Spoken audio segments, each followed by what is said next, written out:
Hai, jumpa lagi dengan saya New Potret Sport, channel yang membagikan berita seputar olahraga badminton. Sebelum lanjut ke videonya, jangan lupa subscribe, like, komentar dan share biar saya tambah bersemangat lagi membagikan info terbaru seputar olahraga Indonesia atau mancanegara. Kiprah tunggal putra Indonesia, Jonathan Christie, berakhir lebih cepat usai dipaksa menyerah pada babak kedua Australian Open 2023. Finalis Japan Open 2023 itu dikalahkan Eng Seyong, Malaysia, dalam pertandingan di Kue Center, Sydney Olympic Park, Australia, Kamis, tanggal 3 Agustus tahun 2023. Keunggulan besar pada game pertama gagal dimanfaatkan Jonathan sehingga kalah dalam dua game langsung dengan skor 22-20, 21-15. Eng Seyong menyulitkan Jonathan dengan bola-bola pendek pada awal pertandingan. Netting dari Eng Seyong beberapa kali dapat memancing bola tanggung dari Jonathan. Pemain muda Malaysia ini unggul duluan sampai 4-2. Sudah merepotkan Jonathan sejak bentrok perdana di Thomas Cup 2020. Dia selalu berhasil memaksakan rubber walau kalah dalam dua pertemuan sebelumnya. Pemain berusia 23 tahun membuktikan bahwa dia bisa bersaing walau baru turun secara rutin di BWF World Tour pada tahun lalu. Raja bulu tangkis, Viktor Axelsen, Denmark pun telah dikalahkannya.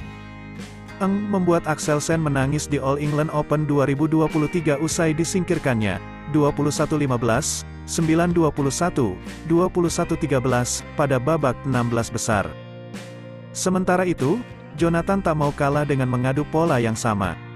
Hasilnya, keunggulan berubah menjadi miliknya pada 5-4. Keunggulan Jonathan tidak bertahan lama setelah Eng langsung membalikkan keadaan pada 6-5. Poin ke-6 didapat dari smash silang Jonathan yang sedikit melebar. Tidak mudah bagi Jonathan untuk keluar dari tekanan karena Eng dapat melakukan intercept untuk berbalik menyerang. Jonathan merespons dengan variasi pukulan. Dipadukan dengan kecerdikannya dalam membaca arah pergerakan lawan membuat Eng mati langkah. Usai menipiskan jarak ketertinggalan dari 5-8 menjadi 8-9, Jonathan kembali memimpin tepat saat interval dengan skor 11-10. Jonathan menjauh setelah jeda, poin demi poin dikumpulkan pemain peringkat 5 dunia ini. Margin skor terus bertambah hingga 6 angka pada 17-11. Eng rupanya belum menyerah. Tunggal putra peringkat 21 terus menekan Jonathan sampai akhirnya dapat menyamakan kedudukan pada 18-18. Smash lurus Jonathan ke arah forehand membuka kembali keunggulannya pada 19-18. Game point juga dicetak Jonathan duluan usai memenangi adu drive. Akan tetapi, tekanan dari Eng membuat Jojo kurang tenang.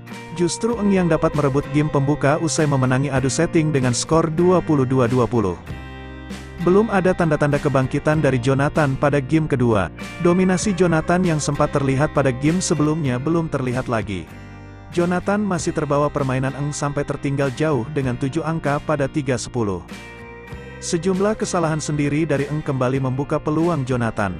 Pemain Indonesia dapat mengejar sampai 8-10. Namun, Eng lebih dahulu memutus momentum bagus Jonathan dengan 2 smash beruntun untuk menjaga keunggulan saat interval dengan skor 11-8. Belum terlihat perlawanan nyata yang bisa dihadirkan Jonathan. Masih Eng yang dapat mengubah arah pertandingan dengan pengembalian tak terduga. Seperti game pertama, skor 17-11 kembali tercipta walau kali ini untuk keunggulan Eng. Sayangnya, tidak ada kebangkitan dari pemain yang tertinggal seperti sebelumnya. Langkah Jonathan berjudi dengan bola-bola sulit malah berbuah petaka karena kurang akurat. Dia masih tertinggal 6 angka saat skor 19-13. Bola tanggung dari Jonathan tak disia-siakan Eng untuk menciptakan match point lewat smash keras yang mengubah skor menjadi 20-13. Jonathan hanya bisa menambah 2 angka lagi sebelum sebuah sergapan Eng kembali memaksanya memberi bola tanggung untuk disantap.